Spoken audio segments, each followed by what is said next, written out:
নমস্কার বন্ধুরা, আপনাদের একটি নতুন ভিডিওতে স্বাগত জানাই।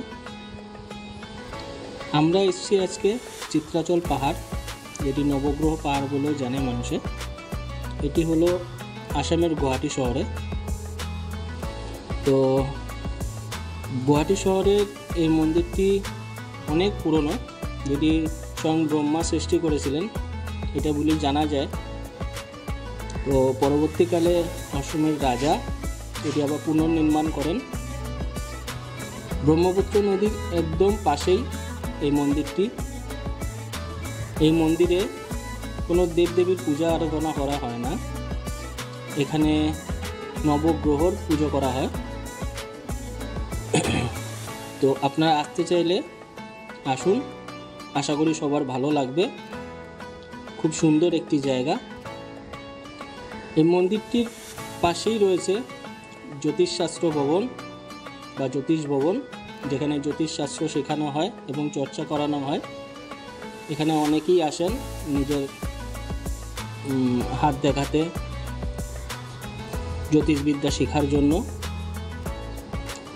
আসুন ভিতরের দিকে যাওয়া যাক, আর পুরো ভিডিওটি দেখবেন, স্কিপ করবেন না।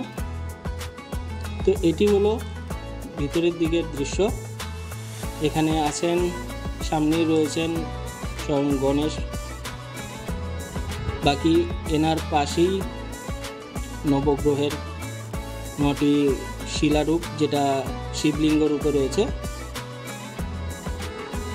এটি হচ্ছে নবগ্রহ মন্দিরের ভিতরের জায়গাটা।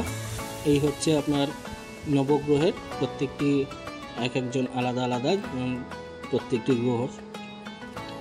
আর আপনারা সবাই আসলে খুবই ভালো লাগবে। এই জায়গাটা খুবই সুন্দর, একটা মনোরম দৃশ্য আর খুবই শান্ত পরিবেশ। তবে এখানে অনেক হনুমান বা বাদর যেটাই বলুন আছে, তো আপনারা একটু সাবধানে থাকবেন। আর জিনিসপত্র খুব সুন্দর করে সাবধানে করে রাখবেন।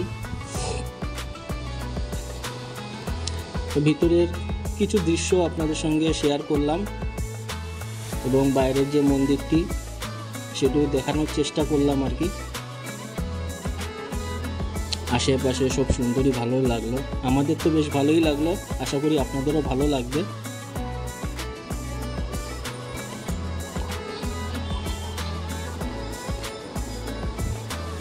উপর থেকে দাঁড়ালে পুরো গুয়াহাটি শহরটা আপনি সুন্দর করে দেখতে পারবেন।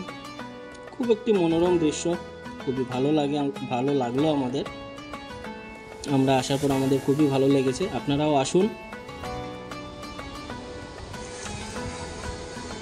আপনাদেরও অনেক ভালো লাগবে আশা করি।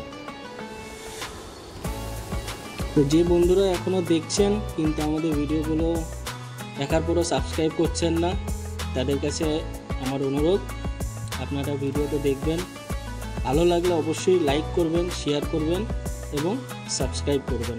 নতুন বন্ধুরা সাবস্ক্রাইব করে নেবেন, তো আমাদের এরকম ভিডিওগুলো নতুন নতুন আসতেই থাকে, আপনারা দেখতে পারবেন। আর বেল আইকনটা অবশ্যই প্রেস করবেন, নতুন নতুন ভিডিওগুলো আপনারা পাবেন।